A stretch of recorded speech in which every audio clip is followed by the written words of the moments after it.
Shri N P Chekkutty, കേസെടുക്കലും അറസ്റ്റും രാഷ്ട്രീയമായി ആർക്കാണ് ഗുണം ചെയ്തിരിക്കുന്നത്? അല്ല, ഇതിലുള്ള പ്രശ്നം വളരെ പ്രധാനപ്പെട്ട ചില ഡബിൾ സ്റ്റാൻഡേർഡിൻ്റെ പ്രശ്നം ഇതിനകത്തുണ്ട്. ഈ സുബ്രഹ്മണ്യൻ എന്ന് പറയുന്ന ആൾ കേരളത്തിലെ കോൺഗ്രസിൻ്റെ ഏറ്റവും പ്രധാനപ്പെട്ട നേതാക്കളിൽ ഒരാളാണ്. അദ്ദേഹം കേരളത്തിലെ ദളിത് സമുദായത്തിൽ നിന്ന് ഉയർന്നു വന്നിട്ടുള്ള ഏറ്റവും കരുത്തരായ നേതാക്കളുടെ കൂട്ടത്തിലും പെട്ട ആളാണ്. അദ്ദേഹം ഏതെങ്കിലും തരത്തിൽ ഒരു സാമൂഹിക വിരുദ്ധനോ ഏതെങ്കിലും തരത്തിലുള്ള ക്രിമിനൽ പ്രവർത്തനങ്ങളിൽ ഏർപ്പെട്ട ആളോ അല്ല. പക്ഷെ അദ്ദേഹത്തോട് ഈ ഒരു ഫേസ്ബുക്കിലെ ഒരു പോസ്റ്റിങ്ങിൻ്റെ പേരിൽ അദ്ദേഹത്തോട് പോലീസ് എടുത്ത നടപടിയുണ്ടല്ലോ, ആ നടപടി പല കാരണങ്ങളാൽ കേരളീയ സമൂഹത്തിൻ്റെ മേലൊരു വലിയ ചോദ്യം ഉയർത്തുന്നുണ്ട്. കാരണം അദ്ദേഹം ഈ പങ്കുവച്ചിരിക്കുന്ന ഫോട്ടോ അദ്ദേഹം ഉണ്ടാക്കിയല്ല, വേറെ ആരും ഉണ്ടാക്കിയതാണ്. അത് നേരത്തെ പോസ്റ്റ് ചെയ്ത BJPയുടെ നേതാക്കൾ അടക്കമുള്ള ആളുകൾക്കെതിരായിട്ടൊരു കേസും ഉണ്ടായിട്ടില്ല. അതേപോലെ തന്നെ അദ്ദേഹത്തിന് അതിൻ്റെ പേരിൽ സത്യത്തിൽ അദ്ദേഹത്തെ പീഡിപ്പിക്കാനൊരു ശ്രമം വളരെ ബോധവും നടത്തിയിട്ടുണ്ട്.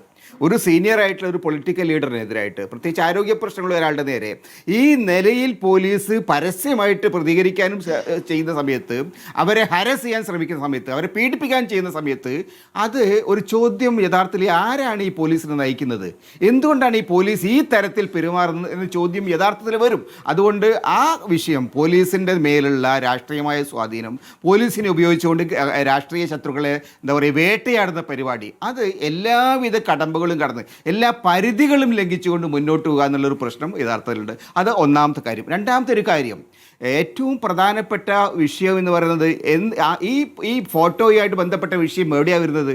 അത് സുബ്രഹ്മണ്യനല്ല സ്റ്റാർട്ട് ചെയ്തത്, അത് മുഖ്യമന്ത്രിയിലാണ് സ്റ്റാർട്ട് ചെയ്യുന്നത്. കേരളത്തിൻ്റെ മുഖ്യമന്ത്രി കഴിഞ്ഞ ദിവസം നടത്തിയ പത്രസമ്മേളനത്തിലാണ് ഈ ഫോട്ടോയുടെ കൂടെയുള്ള ആളുകളും ഒരു പ്രശ്നമായിട്ട് കേരളത്തിന് മുമ്പിൽ വരുന്നത്. അതേപോലെ സോണിയാഗാന്ധിയുടെ മുമ്പിൽ ഈ പറയുന്ന ഈ പോറ്റി വന്നിട്ടുണ്ട്, അതിൻ്റെ കൂടെ വേറെ ആരാണ്ടൊക്കെ ഉണ്ടായിരുന്നു, പോറ്റി എന്തോ കൈ കെട്ടിക്കൊടുക്കുന്നു. ഞാൻ ഇവിടെ സോണിയാഗാന്ധിയും പോറ്റിയും തമ്മിൽ കണ്ടു എന്ന് വിചാരിക്കുക. പോറ്റി ഏതെങ്കിലും കാരണവശാൽ സോണിയാഗാന്ധിയെ കാണാൻ വേണ്ടിയിട്ട് അടൂർ പ്രകാശിൻ്റെ സഹായത്തോട് കണ്ടിട്ടുണ്ടാവും. അത് പിണറായി വിജയനല്ല, എല്ലാവർക്കും അറിയാം. സോണിയാഗാന്ധിയും നരേന്ദ്രമോദി ആയാലും ശരി, സോണിയാഗാന്ധി ആയാലും ശരി, മൻമോഹൻ സിംഗ് ആയാലും ശരി, അവരുടെ കൂടെ അവരെ പോയി കാണാൻ എല്ലാ ആളുകളും താല്പര്യം കാണിക്കും. അത് 10-15 വർഷം മുമ്പാണ് ഈ സംഭവം. അന്ന് UPA ചെയർമാൻ എന്നുള്ള നിലക്കാണ് സോണിയ അവരെ കാണുന്നത്.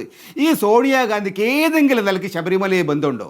മുഖ്യമന്ത്രി ഇത് പറയുമ്പോൾ ഈ പോറ്റിയുടെ ഫോട്ടോ വെച്ചുകൊണ്ട് സോണിയെ ഈ ഒരു അപഖ്യാതിയുടെ ഇതിലേക്ക് കൊണ്ടുവരുമ്പോൾ ഒരു വ്യാജ ബുദ്ധിയുണ്ട്, ഒരു വ്യാജ എന്താ പറയുക, തെറ്റായിട്ടുള്ള ഒരു വിസിൽ ബ്ലോയിങ് അതിനകത്തുണ്ട്, ഒരുതരം ഡോഗ് വിസിലിംഗ് അതിനകത്തുണ്ട്. സോണിയാഗാന്ധിയും ഇതിനകത്ത് ഇൻവോൾവ് ആണ് എന്ന മട്ടിലുള്ള വളരെ വ്യാജമായിട്ടുള്ള പ്രചാരണമല്ല മുഖ്യമന്ത്രി നടത്തിയത്.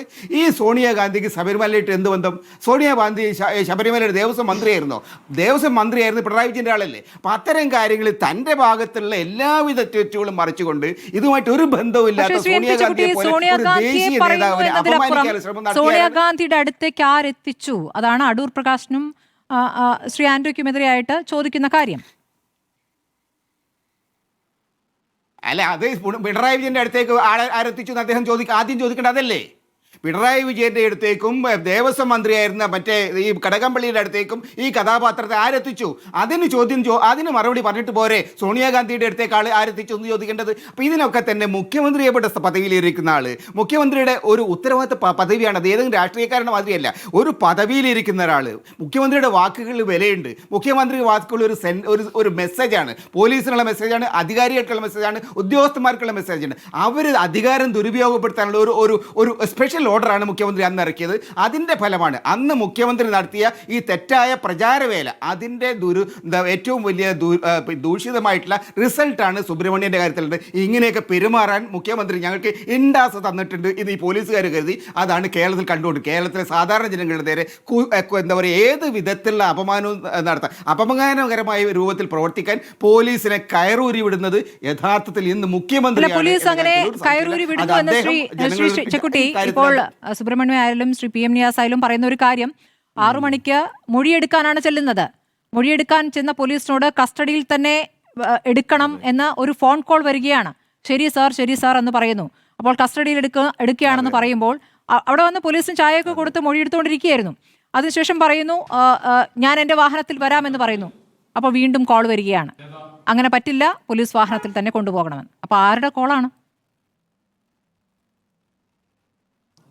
അതെ, അത് നമുക്കൊക്കെ അറിയാം ആരുടെ കോളാണ് വരിക എന്നുള്ളത്. മുഖ്യമന്ത്രി ഈ പോലീസിനോട് ഈ തരത്തിൽ ഉത്തരവിടാൻ ശേഷിയുള്ളത് കേരളത്തിലെ DGPക്ക് പറ്റില്ല.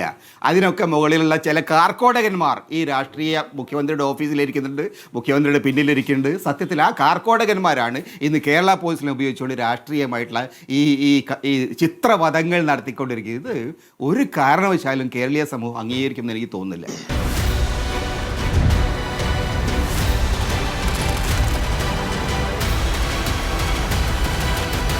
Debate with Smriti Parathikkad.